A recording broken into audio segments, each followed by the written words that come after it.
Personajes de carne y sabueso.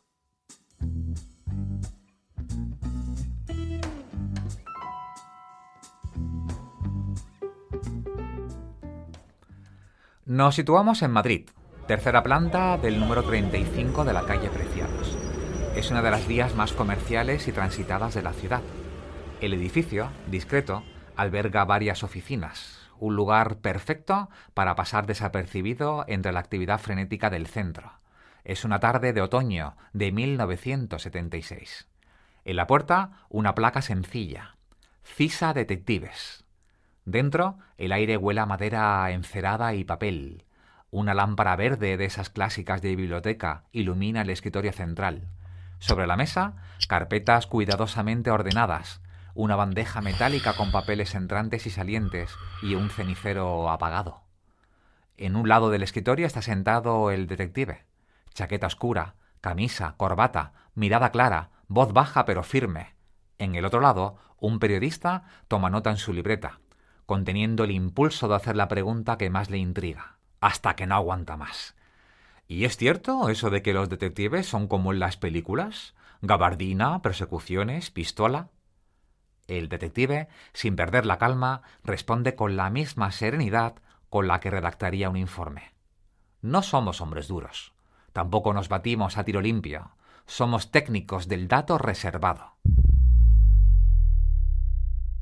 La frase no tenía intención de trascender, pero lo hizo.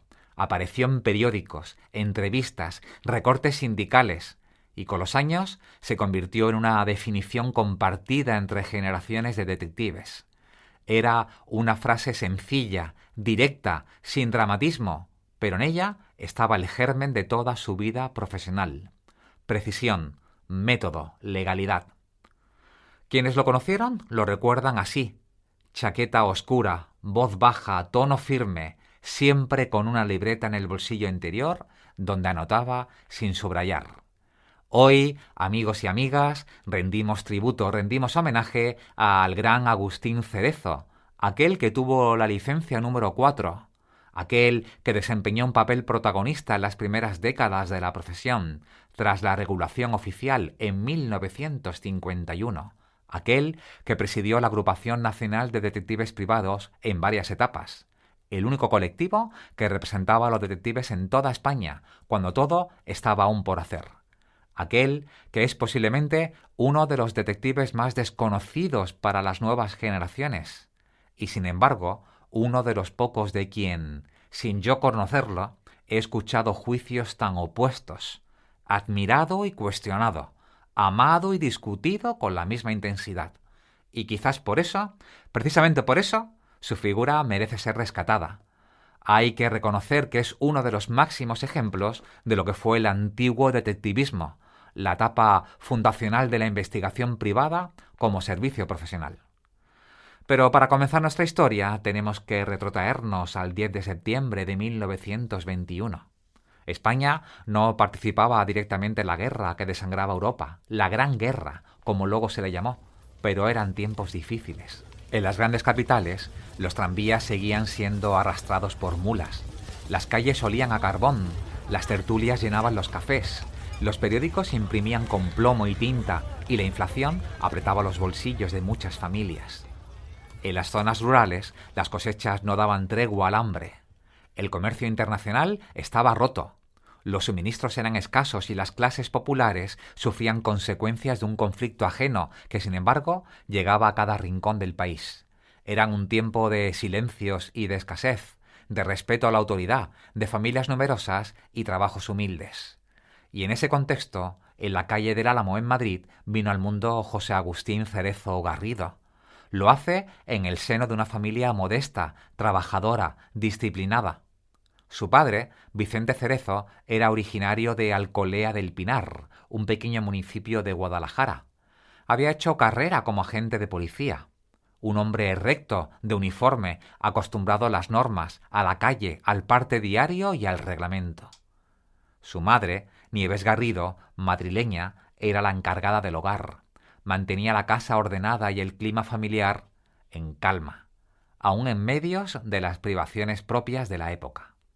El pequeño José Agustín creció entre papeles oficiales, botas ilustradas y conversaciones que hablaban de partes, órdenes y servicio. El respeto por las normas no le llegó por decreto, sino por costumbre. Y sin que nadie se lo enseñara formalmente, algo de eso se fue quedando impregnado para siempre. Cerezo fue un joven observador, perspicaz, de alma inquieta y silenciosa, y al llegar a la adultez se incorporó como gestor administrativo en el Ayuntamiento de Madrid. Y allí conoció el lenguaje de los plazos, los márgenes, los oficios, aprendió a leer entre líneas, a distinguir lo urgente de lo importante y a tomar notas que pudieran leerse 10 años después. En 1941, con 25 años, España vivía aún bajo las secuelas inmediatas de esa guerra civil. El país trataba de rehacerse, de reconstruir sus estructuras, de estabilizar su economía. Pero en Europa, la guerra seguía su curso. La Segunda Guerra Mundial había convertido al continente en un tablero en llamas, y en ese contexto se organizó lo que entonces se llamó la División Azul, un contingente de voluntarios españoles que bajo bandera de la Wehrmacht seguían enviados al frente oriental. José Agustín Cerezo Garrido fue uno de esos voluntarios. Se alistó como oficial. Su expediente indica que salió rumbo a Rusia como teniente de la 250ª División de la Infantería, una unidad conformada enteramente por españoles.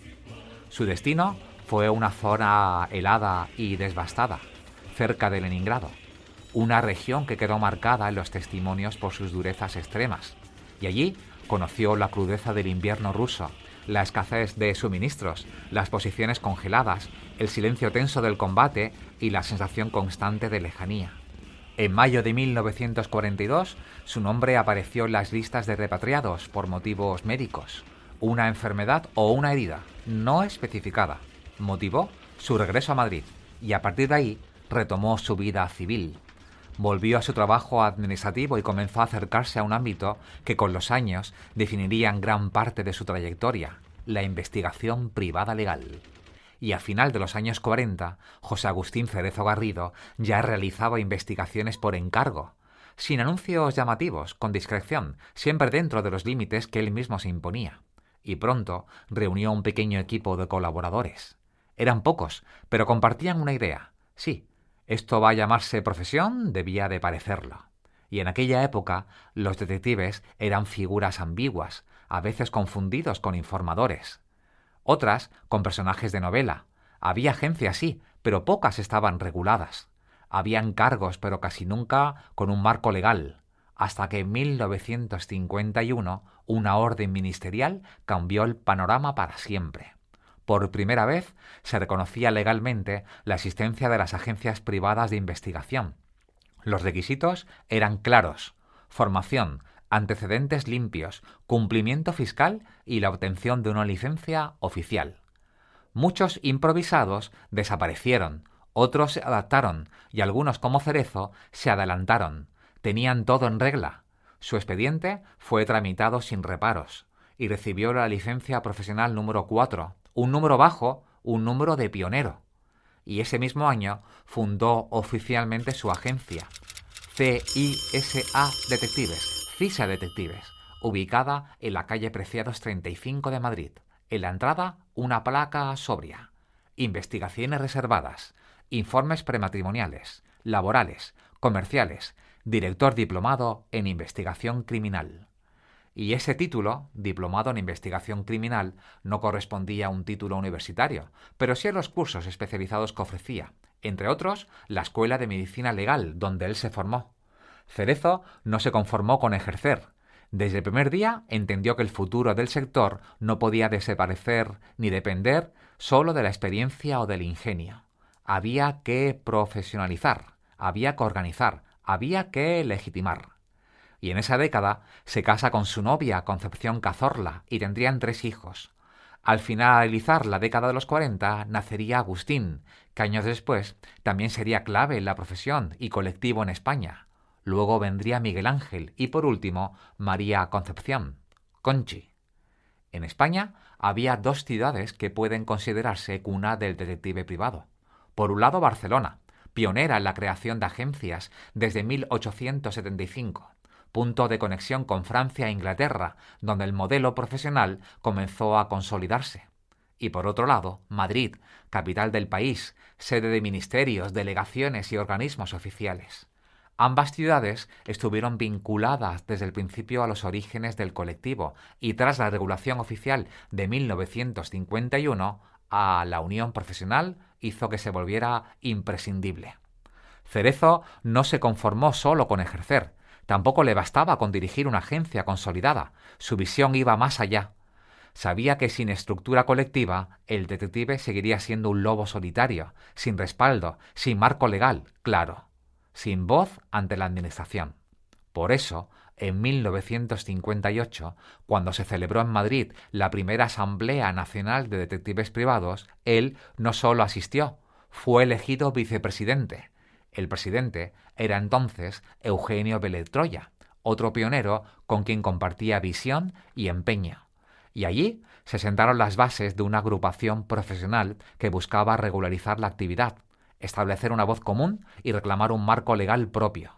Y ya en 1959 asumió la presidencia de la agrupación nacional y a partir de entonces marcó su hoja de ruta. Profesionalización, formación, representación institucional y defensa ética de la actividad. Su lema era claro: el detective no se representa a sí mismo, representa a todos. Cerezo promovió la creación de un registro oficial de detectives habilitados, impulsó los primeros estatutos profesionales, propuso que los anuncios incluyeran el número de licencia como sello de confianza y logró que los informes de detectives comenzaran a ser tenidos en cuenta por los tribunales, siempre que estuvieran correctamente elaborados y dentro del marco legal. Y a partir de ese momento, su agenda cambió. Comenzó a aparecer en entrevistas, reuniones técnicas, actos públicos, y uno de sus grandes logros fue la creación de la Escuela Sindical de Detectives. Nació en 1959 bajo el amparo del Sindicato Nacional y con la colaboración de catedráticos de criminología, derecho penal, medicina legal y psicología. La idea era simple, pero revolucionaria para la época: formar detectives privados desde una base técnica, ética y legal. No bastaba con la intuición ni con la experiencia callejera. Era imprescindible comprender la ley, saber observar sin vulnerar derechos, interpretar una conducta sin caer en el perjuicio. El perfil que él defendía no era el del sabueso improvisado, era el del profesional legalmente habilitado, responsable ante los tribunales, conocedor de los límites del secreto y de los derechos del ciudadano. Durante más de una década presidió el colectivo, siendo reelegido en múltiples ocasiones. Y a partir de 1971 cedió el testigo a Alfredo Alier, pero en 1976 volvió a ocupar el cargo, en plena etapa de transición política en España. En entrevistas publicadas en Pueblo y ABC, insistía en separar el mito del detective de la realidad. No intervenimos teléfonos, no llevamos armas, nuestro lema es secreto total. No todos somos clandestinos, somos técnicos de la información reservada. El detective es un profesional legalmente habilitado, no un aventurero. Esto no es una afición, es una profesión. Y también impulsó la creación de registros profesionales, listas oficiales de detectives autorizados y un sistema de licencia renovable. En aquellos años, los detectives se encontraban a menudo con la desconfianza pública, la ignorancia legal y el intrusismo. Cerezo trabajó para dar respuesta a los tres problemas con una sola palabra: legitimidad. En 1970 organizó y presidió, junto con su junta, en Madrid, el cuarto Congreso Mundial de Detectives Privados. El evento fue de una envergadura inédita.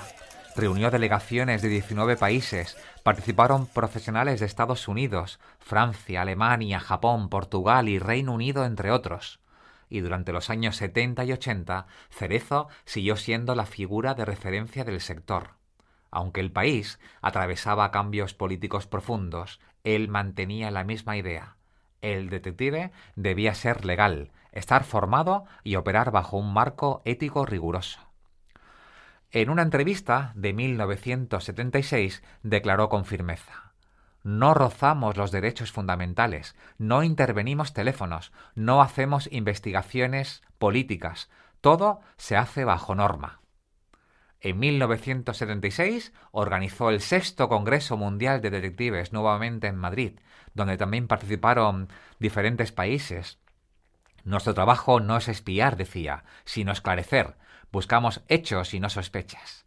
Insistía en que la profesión había cambiado, que ya no era solo para casos de celos o infidelidades, sino que se ocupaban de absentismo laboral, siniestros fingidos, espionaje industrial, fugas de información confidencial, control de empleados en situación de riesgo. Y en ese contexto, su agencia CISA seguía funcionando. Los clientes eran empresas, aseguradoras, abogados, pero también padres que pedían informes prematrimoniales y siempre él mismo repetía: la persona impaciente no sirve para investigar. Esto requiere método, prudencia y saber callar. Y una frase: todo buen informe empieza con un dato bien obtenido. Pero el legado de José Agustín Cerezo Garrido no terminó con sus años de presidencia.